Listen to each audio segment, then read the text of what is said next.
KPMG presents The Blueprint, Business in the New Normal.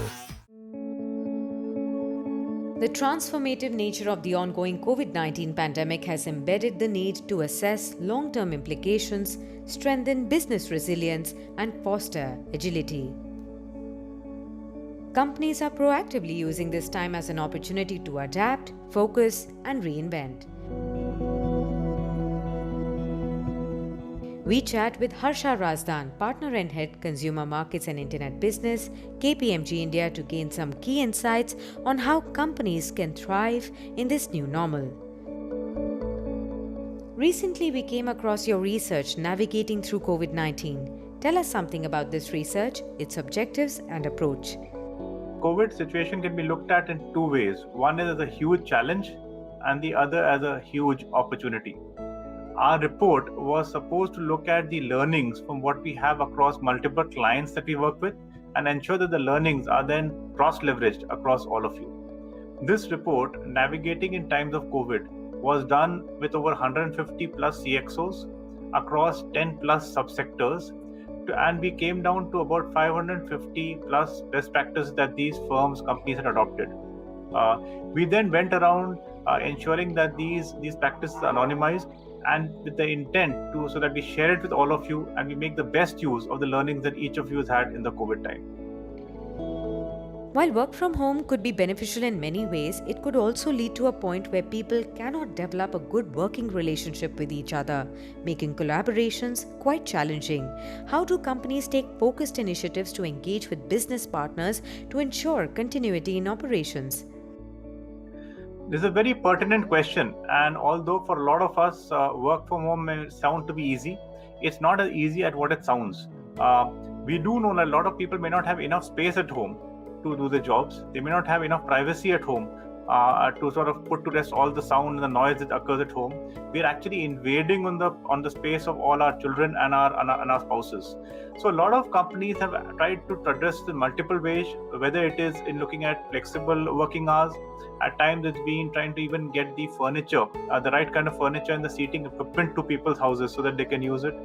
We've had companies also looking at internet-based allowances, getting allowances or loans for laptops in case it bring your own devices. So multiple ways in which they are trying to make it easy so that the work from home environment actually works not only for the employer but for the employee too. What's been the impact on business models? Business models have had a huge change all across. When we had done our survey or the best practice survey that I just talked about, I think there were three big domain areas in which business models were changing rapidly. If I talk of front office, which is typically sales and marketing, very clearly there's a huge push towards digital. Trying to ensure the connection between people like you and us and the companies is built more strongly. So a huge amount of digital tools to so ensure that ordering is done in place, etc. The second big push that I could notice or we could notice was around the direct to consumer. In the past, with route to market being clearly defined, it was not important to be directly servicing consumers such as us. But now firms have done huge initiatives are focused around ensuring that the product actually is able to reach people like you and me. The third big area on this was around research and development, which typically is not as fast as what the marketeers would like it to be. But this time, the companies had to come up with a rapid suite of products, do it very fast, and do it remotely. You weren't physically there in the same technical lab to try and do the product or make the product. So hence, R&D has had to change its rules, become much more nimble and agile. So this is one element of when I look at the front office. When I look at the middle office, it was very clearly about ensuring the expectations of the sales and marketeers are actually adhered to by people who are sitting at the headquarter level. What this means is that if you've done a tie-up with some kind of a vendor which delivers products to people like you and me, the backend has to come in place so that the product is actually going to reach the vendor in time so that it reaches people like you and me. It also means that in the case of post-purchase sales, where in the past a service dealer used to send his representative physically to people's houses. Now it's all about doing it through WhatsApp calls, etc. So a huge technical or a digital kind of a layer has come in to make things much more easier and much more efficient. The third area which we covered off in our survey was around the back office, and the most important theme which came around there was around cost, around being fit for purpose. What this means is that companies are taking the opportunity to become much more efficient, much more ready when they get out of COVID. So cut your costs, cut extra costs, and ensure that you're ready for the non-COVID time or when COVID is over. The second theme around the back office was around supply chain. In the past, it was all about ensuring that you get the least buffers possible, get the product as fast as possible to people like you and me as consumers.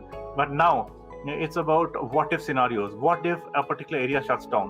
What if we're not able to get product from China? So the big thing is around the China plus one strategy. The third element which comes in here is around automation. For a long time, we've seen companies being very hesitant to look at how automation can help their processes, the back end, the finance processes, accounting processes, etc. But now people are very open to looking at initiatives there. It's yielding a huge amount of results also for the companies. The fourth theme which came around was around global captives. Global captives, BPO centers in India have always been on the top of minds of MNC companies. But the question has always been whether the work done by them is actually top-notch, or is it only a chore kind of work.